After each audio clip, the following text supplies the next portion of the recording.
Hey, I'm Jason. This is Supply Demand Daily. I keep tabs on the economy so you don't have to. And today we're going to be talking about real estate. Real estate not only in the U.S. No, not just the U.S. today, as it usually is. We're going to be talking about real estate in the U.S. and Canada because we got data out today from both countries. So we're going to compare and contrast the run-up in real estate prices over the last 2 years and use some fancy real estate metrics, not that fancy or anything, but we're going to see which one is crazier. Actually, which one is more bubbly and which one has more potential for, I don't know, crashiness. Let's call it that. So I'm going to go ahead and get out of the way. And I just changed my transition method somehow. That's weird. All right. So what I'm showing here is a chart of the median existing home price index in the U.S. Way to think about homes, single-family homes specifically, but also this could be condos and stuff like that. You have existing homes, and those are sales of homes that are already built, right? So there are a lot of, most of the housing stock in the U.S., most of the homes that sell in any given year, any given month, are going to be already existing. They were not built recently. They may have been built in 1950. They may have been built in 1985. They may have been built in 2001. I don't know. They have been in existence for a long time. And then you have new home sales. And today we're primarily going to be looking at the sale prices of existing homes because that's what came out. It was released by the National Association of Realtors today. So all I'm showing in this chart here is a lovely little line that goes all the way back to December of 2019, which feels like ancient history now. Keep in mind, this line looks flat between 2019 and 2020, and that is not because, 2020, and that is not because there was no growth or fluctuation in housing prices. It's just because in the data release for the National Association of Realtors, you got to pay the big bucks for the long-run median existing home price series, and so they only have annual readings for 2019 and 2020 for the very end of the year, and then it goes straight to 2021. All right, so what we're showing here is a 35% increase since 2020, which is pretty crazy when you think about it. It's only been 2.5 years since the very beginning of 2020, so that totals up to a 15 to 17% rate of increase each year. My math is approximate there, obviously, and the median home price in the U.S. hit $407,000, above $400,000 for the first time ever, actually, in the history of the American real estate market in May. So this goes all the way to May 2022, and that's where you see that point there, which is $407,000, which sounds pretty crazy, right? But let's look at Canada, because Canada is, even crazier than the U.S. Canada is pretty insane. So this is one of my favorite meme templates in the world because The Simpsons is awesome, but I'm not going to explain the meme to you because then it wouldn't be funny. So I'm just gonna, twiddle my thumbs until you probably had enough time to read it now. But Bart is the U.S. and Homer is Canada, and yeah, there you go. All right, so Canada has gone up 50% in 2 years. These are composite existing home prices, and by composite, I just mean that, like the last series, this doesn't just include single-family homes with front yards and backyards and that kind of stuff. It also includes townhomes and condos. All right, because technically those are single-family homes too, and even though what probably comes to mind when you picture a single-family home in your head is going to be, some suburb house with a front yard and a backyard, but just so you know, we're including these other kinds of houses in there too. So there was a 1% drop in May, which was a little bit less than the 6% drop that happened from March to April, and there was a drop before that too. So this marks the third month of decline consecutively in the median home prices in Canada. Now, the median home price, as you probably already read behind me here, is $822,900 Canadian dollars. And this is actually I believe this is in Canadian. Yeah, this is in Canadian dollars. I got it straight from the Canadian Association of Realtors, or the Canadian Realtors Association, the CRE. Yeah, there you go. And so again, this has gone up 50% in 2 years. So back in the end of 2019, you could buy a house for about $550,000, and now you have to be able to fork over whatever the down payment is on a home price of $822,900 in order to buy a house in Canada. But that's only one way of looking at home prices.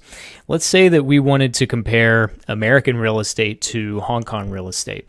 And maybe the first thing that we would have to do is convert the currency. And the Canadian dollar and the US dollar are very similar to one another. They usually have a very close exchange rate. So that's not really where the worry comes in.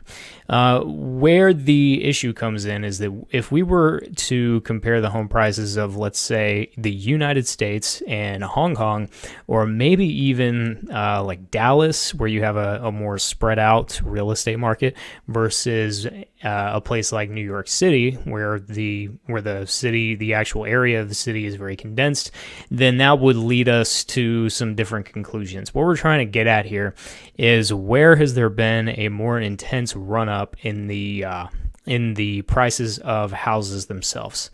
And in order to do that, as you would do with the stock market, there's ways of doing this with stock prices that we're not going to go into today. But if you know anything about stock market ratios, such as the price to earnings ratio, what we're going to do is basically the same thing, but for the housing market.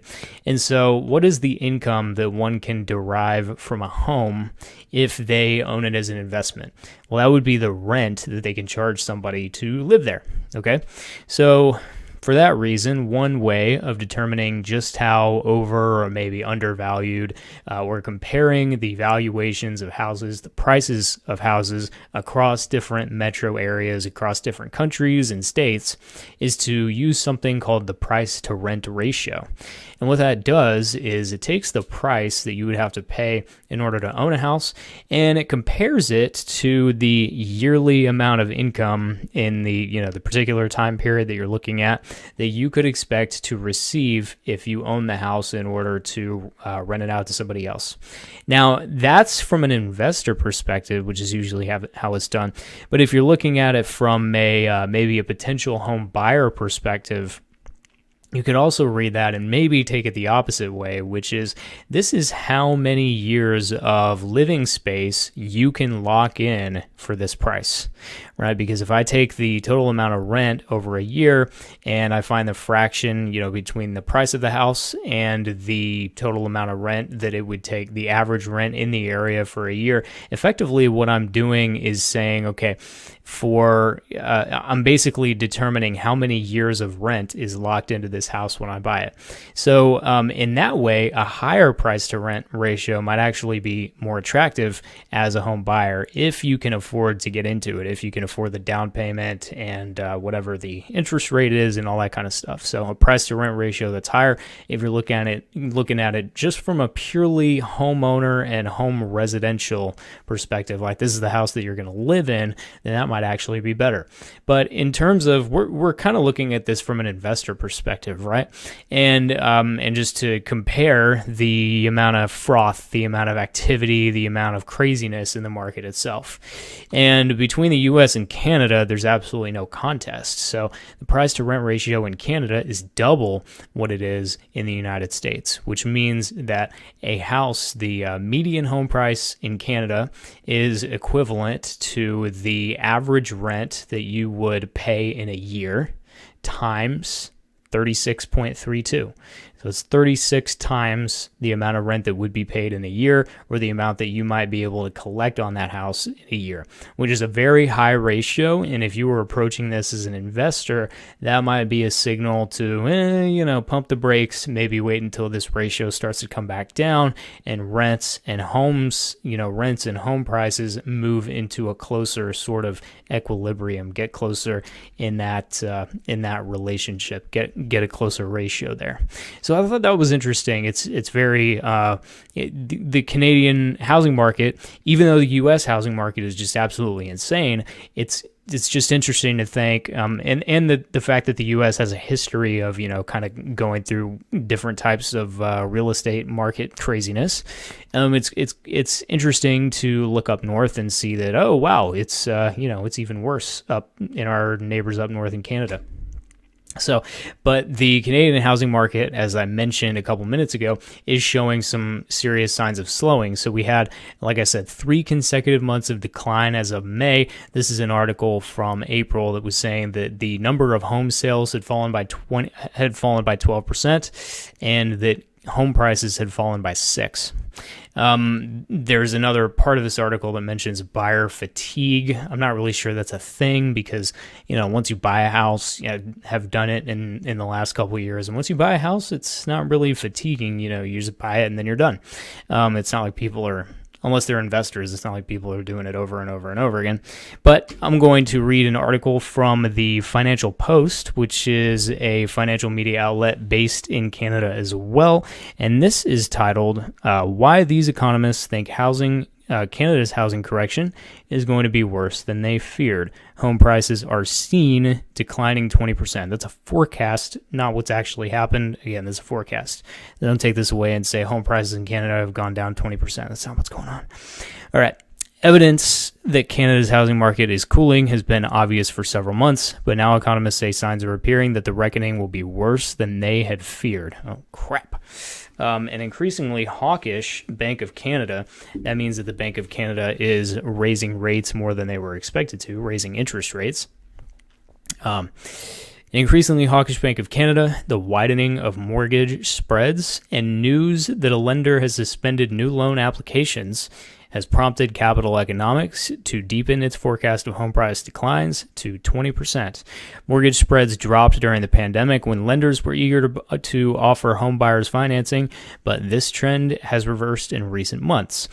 Capital says the spread between the discretionary 5-year fixed mortgage rate, or the average for uninsured borrowers, and the 5-year swap rate doubled from its October 2021 low of 60 basis points. A basis point is 1/100%. So 60 basis points is like saying 0.6%, if you can just read that in your mind. 60 basis points to 120. So that margin doubled. The relative expense between taking out one type of ultra fixed rate or doing one kind of ultra fixed rate security doubled from 60 basis points to 120. The spread between variable rates and the policy rate jumped by 50 basis points to 170. This month, too, Magenta Capital Corporation, one of Canada's largest private lenders, decided to temporarily halt new loan applications until September. Although Magenta accounts for only a small portion of total lending, it is a big player in the subprime market, says Capital, and its decision may only be the beginning. As financing dries up, the risk of forced home sales, that means foreclosures, something Canada's housing market has historically avoided, said Capital economist Stephen Brown. On the bright side, Capital believes the situation is not quite as dire as some recent headlines might suggest. Only 3% of homeowners in Canada with a variable rate mortgage with variable payments would face immediate pressure to sell as rates rise further.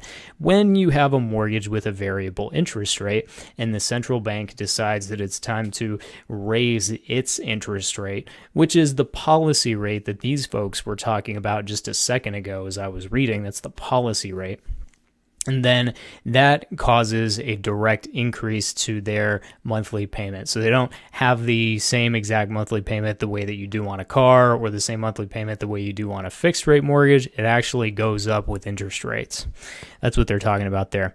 Some will have to renew at a higher rate for the year, but considering rates 5 years ago were close to a peak, they should be manageable for most.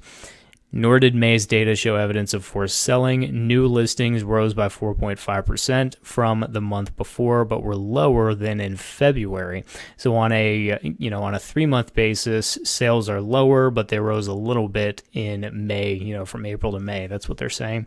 But what the surge in mortgage rates has caused is a huge hit to buying power, said Capital. Home sales were down 22% in May from the year before, and that was when the 5-year fixed mortgage was 100 basis points lower than the current 5.1%. While we expect fixed rates to drop back as markets come round to our view that the policy rate will peak at 3%, that's all central banking, and I don't really have time to get into that exactly, rather than 3.75 as market price now implies. Much of the damage has already been done. Accordingly, we are revising down our forecast for home prices to a 20% fall quote Capital economist Brown. All right, so some pretty interesting warnings out of Canada. Just to run through a couple more pieces of data from the U.S. really quick. Home sales, these are tracked monthly by the National Association of Realtors, and they are down for the fifth month in a row. This chart goes all the way back to the end of 2019, and all that I'm showing is that the increase, the run-up in home sales themselves, which is part of what causes the increase in prices, is you have actually more activity going on in the housing market. That's a really important part of it, has been erased, and we're back to 2019 levels. Now, this will probably level off even more simply because prices are higher and the mortgage rates have increased significantly. So I'm going to go ahead and stop right there. By the way, I forgot my source. That would be the National Association of Realtors. Don't want to look like I'm making up information or anything. Hope you've enjoyed Supply and Demand Daily, this real estate update today. I'll be back tomorrow, keeping tabs on the economy so you don't have to. I hope you enjoy the rest of your Tuesday afternoon, evening, and I'll be back at you tomorrow. Hope you'll join me for that. Thank you very much, and have a good one. Goodbye.